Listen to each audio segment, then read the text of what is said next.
जय श्री कृष्णा। राधे राधे। कार्तिक मातम का 9वां अध्याय। राजा पृथु ने कहा, हे नारद जी, आपके कार्तिक मास के व्रत में तुलसी की जड़ में भगवान विष्णु का निवास बताकर उस स्थान की मिट्टी का पूजन बतलाया है। अब मैं भी श्री तुलसी जी के मातम को सुनना चाहता हूँ। तुलसी कहाँ और कैसे उत्पन्न हुई, ये बताने की कृपा करें। नारद जी ने कहा, हे राजन, एक समय जब देवगुरु बृहस्पति और देवराज इंद्र कैलाश पर्वत पर शंकर जी का दर्शन करने के लिए गए तो शंकर जी ने उनकी परीक्षा ली। उन जटाधारी दिगंबर ने उनका मार्ग में ही अनुरोध कर डाला। यद्यपि वे तेजस्वी, शांत, लंबी भुजा और चौड़ी छाती वाले गौरवर्ण, अपने विशाल नेत्रों युक्त तथा सिर पर जटाधारे वैसे ही बैठे थे, तथापि इंद्र ने शंकर जी को न पहचान उनका नाम धाम आदि परिचय पूछा और कहा, शंकर जी अपने स्थान पर हैं या कहीं गए हैं। इस पर तपस्वी ने कुछ नहीं कहा, परंतु त्रिलोकीनाथ के ऐश्वर्य से गर्वित होकर इंद्र कब चुप रहते, उन्होंने क्रोध से घुड़क कर कहा, अरे मैं पूछता हूँ, तू उत्तर क्यों नहीं देता? मैं अभी तुझे इस वज्र से मारता हूँ, फिर देखता हूँ तुझ दुर्मति की रक्षा कौन करता है।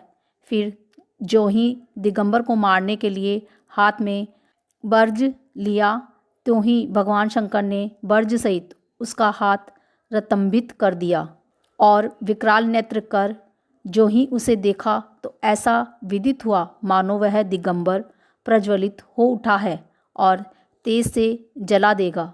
भुजाएं स्तंभित होने में इंद्र के क्रोध और दुख का अंत न रहा, परंतु जो ही बृहस्पति जी ने उसको प्रज्वलित देखा, त्यों ही अपनी बुद्धि से उनको भगवान शंकर जानकर प्रणाम किया और इंद्र को भी उनके चरणों में गिराया।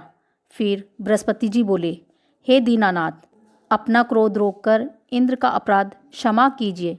बृहस्पति जी के वचन सुनकर महेश्वर गंभीर वाणी में बोले, मैं अपने नेत्रों से निकले क्रोध को कैसे रोकूं?